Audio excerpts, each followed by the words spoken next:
everybody, it's Safi and Marco Dish Out on Movies, the only movie review show on YouTube to review movies in terms of food. And it's just Marco here once again to talk about The Woman in the Window. Oh, wow.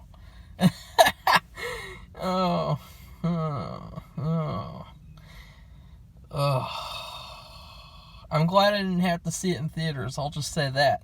Because originally this movie was supposed to come out in theaters, and I would have been really upset if I had seen it in theaters. I would have done a rant. I would have been angry. I would have been pissed off. When I go to the movies and I see a bad movie, I'm much more pissed off than I am when I see a bad movie at home. That's why with movies like The Dig and I Don't Care, and what was that one? I Care a Lot, whatever the fuck that was. I wasn't really upset because I watched them at home. I didn't really have any anger. But with this, this Woman in the Window, this movie pissed me off. I mean, I already knew from the trailer that it was going to be a Rear Window ripoff. It was going to be ripping off all these movies, all these stories that we've already seen a million times. And I just came to a conclusion when watching this movie. I came to a very sad but true conclusion. The best that Hollywood has to offer in 2021 is the worst that film has to offer in 2021. Now think about that. Think about that for a second. The best that Hollywood has to offer in 2021 is the worst that film has to offer. Isn't that kind of hilarious? I mean, Hollywood is supposed to be this big and powerful and amazing place. And oh my God, you can reach your dreams if you go to Hollywood and you work with these studios and make these big movies like Woman in the Window. Nope, not anymore. Nowadays, you go there, you make sequels, remakes, comic book movies, and when you're not making those, you're making unoriginal shit pieces like this. This movie was trash. It was so trash. It was like a chick flick kinda. It was like one of those book adaptation movies where they're like really bad book adaptation movies where you can tell they butchered the book. And I looked up, this was this guy's first book that he wrote that they adapted. One of the trends that I'm really getting sick of, you can tell Hollywood is just reaching for stuff to adapt and stuff to do. Because they're starting to do this where a writer will write a book and that first book is adapted? That's ridiculous. You don't do that. That's not... and it just shows, because when you first start out with books, you're probably taking a lot from other places like this. It's Rear Window, it's all this crap. Disturbia. Oh, so many things to talk about with plagiarism. Speaking of plagiarism, they did the same thing with Spiral from the Book of Saw. That movie had so many things that they plagiarized from cop movies, from Fargo the series. They literally ripped off stuff from Fargo straight up, and people don't even care. And it's like, this is really disturbing how Hollywood has turned into this plagiarist playground, this disgusting, these movies are terrible. I mean, what were they thinking with Woman in the Window? You got Amy Adams, and she's doing the same old thing where she's like, she's got that same face that she makes, that same face where she's like, ugh. And, you got this amazing cast around her. You got Wyatt Russell, the new Captain America. He's badass. He's pretty good, but he's just... The dialogue in this movie is terrible. I mean, there's this one scene. Sorry, I got some I got something caught in my throat for a second, sorry. But there's this part where Amy Adams picks up his mail and he busts in the door and he's like, "Hey, what are you doing, Amy Adams?" And he's like explaining to her about his mail, and he's like, "I have mail, and the mail says this, and I'm going to take care of it." And it's so bad. I was starting to laugh at how terrible it was. And then while he's saying that, she's making that same old face that she makes where she's like, "Ooh." And it was just so bad. And then you got Gary Oldman. You know what? I'll talk about the good things for a second, because I know that some people are gonna really defend this movie because they don't have anything to watch, because Hollywood is shit. They don't release anything good nowadays, and so people are just reaching for whatever they can grab. And you know what? I'm not gonna do that. It happened with horror. They ruined horror. They ruined comedy. They ruined action. You know, the same thing happens with horror. You talk to a horror fan, and they just like everything horror. They like Annabelle. They like Paranormal Activity 18, because there's no good horror movies. And so they have to reach. They'll just take whatever they can get, basically, because it's, quote, horror, even though it's not horror at all. And so it's the same thing with this movie, probably. There's nothing good because Hollywood's trash. They don't make good movies anymore because they're not talented. They have no talent. The only talent in Hollywood is a couple of people here and there. And let's talk about those people. You got Gary Oldman. So first off, Gary Oldman, he was really good. He was kind of scary. There was a scene where two characters are talking. He busts in the door and slaps his son, and is really frightening. I mean, I was like, wow, this is good. I can't wait to see more of him in this movie. See more of him giving this really sinister performance. And then, oh no, of course not. They kind of just fucked that up because of the terrible story, script, whatever. Whoever was responsible for this abhorrent story.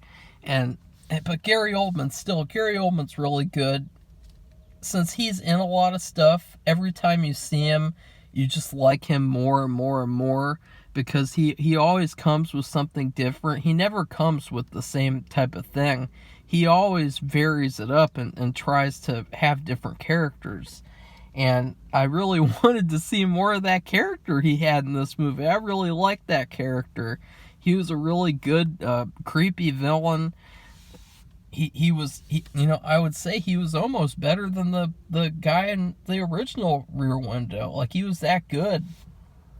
In fact, I'd like to see like a remake of Disturbia where they have Gary Oldman playing the part of the whatever that guy's name was, the bad guy, the Rear Window type of bad guy, whatever. I'd like to see him play that guy. And so release the Oldman cut of Disturbia, please. And then you got Julianne Moore, and she did a fantastic job as usual. I really like Julianne Moore. She's hot. She's a great actress, and she did a really good job in this movie with one scene. She did a fantastic job. And then you had everything else. Well, I mean, I already talked about Wyatt Russell. He did a good job. I like seeing him for the first time. It was cool because, obviously I'm not going to watch anything that comes from Disney, but I will watch something else that has him in. Oh, wait a second. The Detective. I realized once again they got that black guy from Child's Play who played the detective in Child's Play. They got him playing a detective again, and I thought that was hilarious because he's basically playing the same character over and over again, and it's pretty funny because it's like it's almost like expected now that in every movie with a detective that I'll see him there. Like, he should have been in The Little Things, like in a little cameo somewhere. And so I'd kind of like to see a movie with just him. Now that I've seen him, like, he was in Joker, he was in Godzilla vs. Kong. They're shoving him in every movie, and so they should just give him his own movie instead of making him be in these supporting roles, because I feel like maybe he's not that great of an actor, and maybe that'll be exposed if he's given a lead movie, a lead role in a movie. But for now, it just kind of seems like he's shoved by and on the sideline, and so I kind of wish he would not be shoved on the sideline. Let's give him a movie where he's a detective and he's the main character, please. Now let's talk about the rest of this shitty movie. You got Amy Adams. She's dressed up like a grandmother. She's doing the same thing she always does. She's not bad. In fact, she's good when she's good, but in this movie, she was just really boring. Her character was trash. She was not likable at all. She was stupid. She was really stupid, in fact. Her character's illness, whatever it was, her anxiety problem, it made no sense. It was not consistent. It was not real. It was not realistic at all. And then you have, what else in this? Oh yeah, the son, the teenage son, he was trash. He just got worse and worse and worse. He was the worst part of the movie by far. You had a little cameo here and there. You got Anthony Mackie playing the husband for like a scene. But yeah, this movie was just terrible. It was just filled with cliche after cliche after cliche. The story was terrible. It went all over the place. There was no consistency with the plot. There was all these stupid red herrings that are trying to trick you and make you like... It's just cheap. It's just such a cheaply made movie. And I know people are going to say, like, Marco, it cost millions of dollars. Well, it didn't look like it cost millions. It looked like it cost millions in Monopoly money. That's... So, aka, like, I don't know, like $50. Like, seriously, this movie looked like it was made over the weekend.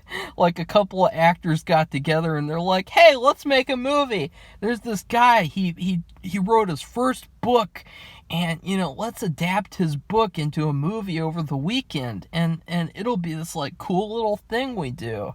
Like, that's what it was, basically. It was just so bad. And then you get to the end, there's this stuff that, oh my god, it gets really bad at the end. The reveal is terrible. It's just, I hated this movie. There's nothing to like about it. It was just such a been there, done that. It was basically like if Stephen King remade Rear Window. Like, it was like, I would have believed it if it said this was written by Stephen King and this is like a TV movie type thing. That's the quality that it had. And to be honest, that's kind of an insult to made-for-TV movies, because I've been watching a couple made-for-TV movies, and to be honest, made-for-TV movies are better than this movie. So, yeah. It just... What else is there? I mean, the killer... There's a killer in the movie. The killer is terrible. The effects are terrible. There's this really awful looking, like, CGI blood that they kept on doing. It looks so bad. It just, ugh. The music was terrible. The music was just, like, generic Hollywood. It sounded like royalty-free music you'd find on YouTube. And that's an insult to royalty-free music, because I've used a couple of royalty-free tracks, and they're actually pretty good. This movie's music was trash. I don't know who wrote the music, but they need to make something that's more unique and not this cookie-cutter, made-for-TV shit soundtrack that was in this movie. What else to talk about with this trash movie? I don't want to talk about it anymore. Fuck this movie. I hated it. Now, what do I rate it, though? I rate this movie as a tribute to the glass theme of this movie. You know, it's called Woman in the Window, and there's the scene at the end that involves glass breaking, and they have this elaborate shot where it's like a slow zoom in through this broken window, and oh, glass windows, there's a theme. It's smart, it's pretentious. Oh, it's really high art. More like they were high while making the art, you know what I mean? Because another thing is, it really reminded me of the Tenant. It reminded me of that movie. And you know, I didn't really like that movie. I thought that it was a huge missed opportunity, and that it completely blew the plot that it had. This movie is even worse than the Tenant. I mean, this movie, it was so bad. But it's not a surprise, considering every movie this year has been trash. Every movie that comes out, it's like, it comes out, you see it, it's like, ugh, that's the best you could do? Ugh, ugh, ugh. So I would rate this movie as a tribute to windows and glass. I would rate this movie candy glass that you make at home. That's the equivalent of this movie. It's cheap. It's not really that good tasting. It's just shitty candy glass. Basically, it's just like, what would you call it? Like crystallized sugar, like this fake glass that you can eat, and you can break it apart, and you can put food coloring in it, and you eat it, and it's just really sugary and bad. It's gross. That's this movie. If you just took a big pan of fake glass and just shoved it in your mouth and like, yum, yum, yum, yum, yum, yum, yum. Candy glass, yum, yum, yum, yum, yum, yum, yum. This is the best Hollywood has to offer. Yum, yum, yum, yum, yum, yum, yum, yum, yum, yum, yum. Better than Spiral, I guess. Yum, yum, yum, yum, yum, yum, yum, yum, yum, yum, yum, yum, yum, yum, yum, yum, yum, yum, yum, yum. And then you swallow a couple of pieces, and they tear apart your throat and kill you, and you're like, and then you can never eat anything again, and you're dead. That's this movie. This movie was trash. I mean, seriously, there have been a million versions of this story, of this Rear Window story, where you have a neighbor and you think they kill someone, and then there's this mystery. Did they kill the person? Did they not? Is anyone gonna believe you? Oh my god, it's so deep. It's so deep. If you clip that out, that would sound really bad. But yeah, I mean, you got like Shock. Remember Shock? We reviewed Shock from the 1930s. That movie was better than this. I mean, why is it that movies from the 30s are better than movies from 2021? That is appalling. That is disgraceful. That is a true testament to how trash Hollywood is. Yeah, that's what I got to say. So I'll be back pretty soon. I'll probably review Riders of Justice next. I hope that that's good. It's got Mads Mikkelsen in it from Hannibal, and so it's gotta be good. I mean, he did that movie The Hunt that I think I said that was like the best movie of that year when it came out, or like one of the best. That was really good. And, you know, anything that has him in it has to be good. So, yeah, goodbye. Oh, yeah, not goodbye. Please like this video if you liked it. Give it a thumbs up. Give it a comment. Tell me what you thought of this shitty made-for-Netflix trash movie. Well, I guess it wasn't made for Netflix, but it might as well have been made for Netflix. All it was missing was agendas, because most made-for-Netflix movies have lots of agendas in it. This didn't have any agendas, thank God, because that would have made this a full-blown Marco angry rant, steam coming out of his ears angry. So yeah, and then subscribe to our channel if you want to see more videos of me trashing these new Hollywood 2021 movies that are just despicable. They're the lowest of the low, bottom of the barrel, trash movies. Goodbye, everybody. See you soon.